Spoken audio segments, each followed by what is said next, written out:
Let's talk weather, because anytime we're tracking wildfires, obviously weather's hugely important. We had like a, 3-week stretch of 90 or above. Yeah. Certainly not helping with the situation. Yeah, you know, yesterday I was talking with Whitney. It was one of those situations where when I left and when I came back, it is not recognizable to me how much drier we have gotten. And that is why everything's lighting up, even when we don't have crazy temperatures or wind today.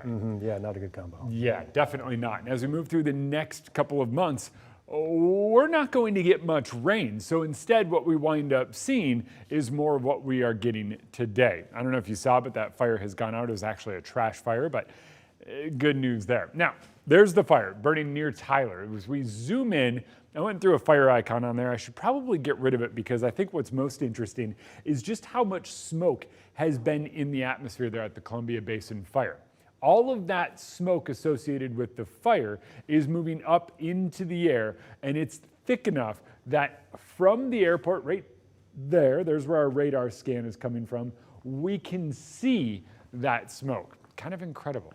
Now, when it comes to the overall weather pattern, we have quite a few different wildfires. Now, even though we don't have a major weather maker, what we have is a lot of smoke in the atmosphere and a relatively calm pattern. That means all of that smoke is just going to stay close to where it is. So if you have a fire burning nearby, expect a degradation in air quality. And that's exactly what we're seeing closer to some of these bigger fires that we have popping up across the state and region. So we're there. It's officially happened. We knew it would be a hot, dry summer, and now that it is, we're seeing the ramifications of that heat. When it comes to our current air quality, we sit about at a moderate or right around 50. Tomorrow, I think the worst we could get would be unhealthy for sensitive groups, but it really depends on what happens with some of these wildfires in the next few hours. As Mark mentioned a little bit earlier, everything is changing and changing rapidly. When that happens, it is very difficult to predict what air quality is going to do. So airnow.gov is your best friend. As of now, what looks like the case is early tomorrow smoke stays to the north and down to the south. We wind up quite clear here in Spokane, so you can open the windows, let in some of that cool air. But by tomorrow evening, some of that smoke starts to team into eastern Washington. That does include us here in Spokane, and that is likely when we dip into that unhealthy for sensitive groups realm in our overall pattern.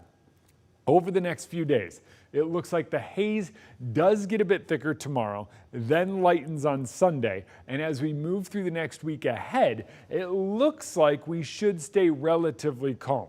Calm in terms of a lack of wind. However, when it comes to an incoming storm Monday into Tuesday, there is a chance of some overnight rain Monday into Tuesday, and along with it could come some locally gusty wind.